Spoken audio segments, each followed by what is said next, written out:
It said that I was something that should have never existed in this world. An experiment made to do nothing else but prove that modern day science could never be shot down. To show that humans have extended far beyond their own expectations. To show... No. I'm getting ahead of myself. Let me start from the beginning. As I awoke in a strange laboratory, I saw several humans jump with excitement. They immediately began writing down information in their notebooks. They opened up my test tube and began recording my own physical information. They came closer with each different examination. So close, to the point where I could feel the heat from the sweat on their bodies. Whatever I was, they must have worked for years to create me. I then saw a creature sprawled out on a table, unconscious, with several scratches on it. Next to it I saw a tray with tweezers and a microscope. I was curious about this creature, but before I could even begin to see what it was, a scientist noticed my curiosity and grabbed my shoulder. Don't even think about it. The voice sent chills down my spine. It sounded like that of a madman, a voice of sheer insanity and insomnia. They began scrambling around and collecting their data on both me and the other creature, and immediately rushed out of the building. I was left alone with this creature, curiosity and a small amount of fear filling my body. I walked up to it and stepped in a strange pile of goo. Looking under my foot, I saw a small purple blob with lifeless eyes drooping down its face. I jumped and threw it, only to see it drag down the wall and slither behind the test tube. The scientists had forgotten one of their papers, and I picked it up so I could see what was recorded. After several years of performing genetic tests, we have finally reached our goal. We shall name our new creation. I heard the door open and immediately dropped the paper. The scientist had returned, this time with an elder scientist and a younger man in a suit, who I assumed to be the leader of this project. "Oh no, no. Don't you see what you've done?" exclaimed the elder scientist. The boss chuckled. "Of course," he plainly replied. "We've created our path to victory." I felt as though I had no speech, so I gave out a low growl without reason. I didn't have a clue who this man was, but I could sense the evil in his heart. The older scientist trying to prevent anything that could go wrong. The boss came up to me and put a hand on my shoulder. He opened his mouth to speak, but before he could say a word, I tackled him, feeling as though that was my only defense. Angered by how his creation did not obey, he gave his scientists a command, and they immediately took me down into what appeared to be a basement. They strapped me to a chair and popped 4 discs into a machine in which they strapped to my head.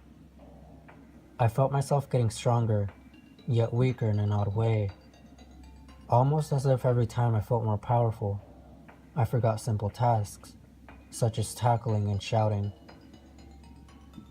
After this process, the young administrator started feeding me unlabeled, blue, bitter candies, 70 of them, forced them down my throat.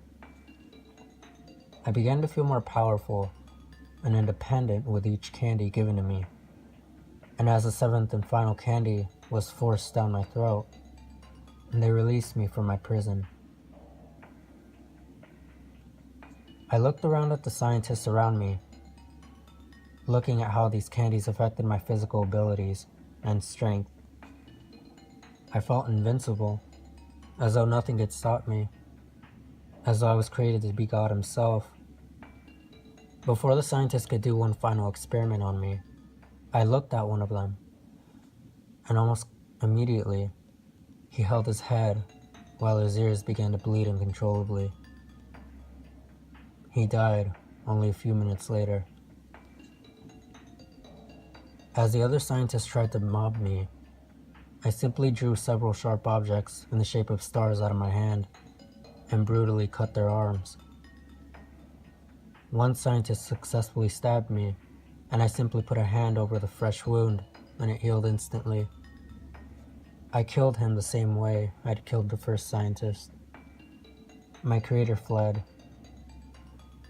leaving only the young administrator. "You did this to me," I thought to myself. He gasped and looked around.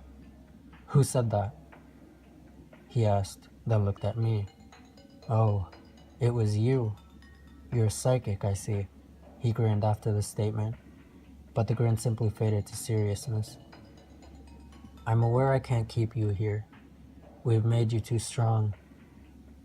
He walked out of the building without another word. The creature who I was based off of opened its eyes for the first time, and I walked over to it and picked it up. "You're safe with me," I told it telepathically. The creature closed its eyes, and as I walked out of the lab, I took one last look at the lab and destroyed it with my stars. I let the now conscious creature fly free and scattered the documents around the mansion. I took one last look at my name before I decided to take my own freedom. I walked and swam for miles, and eventually isolated myself inside a cave, leaving a warning that I was there and was not a force to be reckoned with. A bodyguard soon volunteered himself to prevent anyone from entering. 10 years later. During a cold night in my cave, I heard footsteps echoing from the entrance. I wondered who it would have been, and how they managed to get past my bodyguard. So I created creatures based off of the ones I'd seen during my travels. I even sent the genetic piles of goo to go throughout the cave to scare him away. But this boy was brave. Eventually, he reached me. He summoned his own creatures to weaken me. Some of these monsters even stopped my mobility. The last thing I remember from the battle was him throwing a spear at my head, and then darkness. A couple of days later, I awoke inside of a strange world. I was then summoned in front of a large blue dog. Before I could do anything, the boy threw a purple ball at this dog, and it vanished inside of the ball. I'll never forget the last thing this boy in a red cap yelled before I was once again returned into the strange world. Mewtwo returned.